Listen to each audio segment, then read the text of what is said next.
you want to kick us off by talking a bit about Web3? What the deuce is it?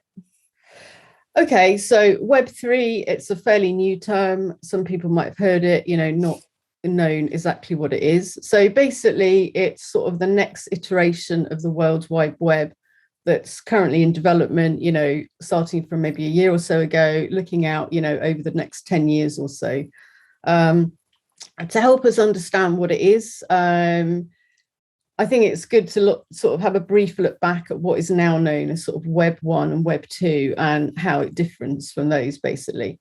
So Web 1 is round about 1990 to 2004, something like that. Dates do vary depending on the source, but round about then. Of course, that's the earliest version, characterized by very basic websites. I'm sure we've all seen pictures of them. Really simple page design, mainly text, some images. Pretty much everybody uses desktop PCs. I think laptops did start to come in towards the end of the period, but you're basically on a big old beige desktop PC. And at the beginning of that, we were on dial-up, right? Exactly. Yeah, exactly. You would have had your modem. You'd have had to make a choice whether you wanted to make a phone call or go on the internet, which is pretty incredible now, isn't it? Really. So kind of the key point from our point of view is that users were able to read the information, but they didn't interact with the websites in the way that we do now. We were just passive readers of the information. So going into Web 2, again, dates, vary, but round about 2004 to 2020, something like that. Many developments over this period that have now formed part of the fabric, of our daily lives. And really key for us is that users were now able to interact with the content rather than just reading it.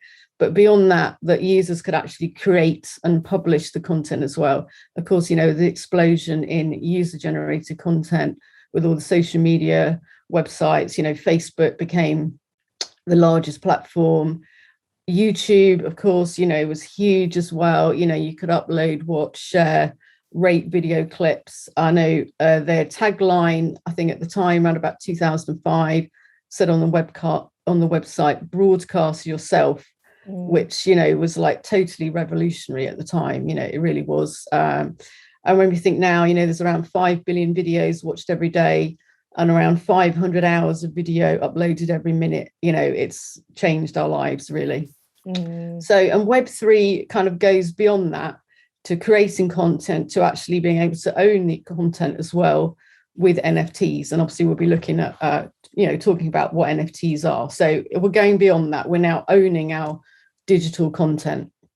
No, go on, sorry. And of course, other things that happened in the Web 2 space, explosion of all the new technology. There was cloud storage of data, one really important thing, and Web 3 goes beyond that to blockchains, which is a new way to sort of store and manage the data. And of course, another thing that happened was the mobile phones, the first iPhone coming in, completely changed the way that we experience the internet, and now sort of looking at the metaverse. That's kind of, another new way of experiencing the internet, which we are heading towards. So I think basically what you're saying is, although Web3 sounds weird, and for many of us who maybe weren't in the space, we wouldn't have maybe realized that Web 1, Web 2 were different. But essentially what you're saying is this is kind of a natural evolution. Yes, exactly. That's exactly right. Yeah.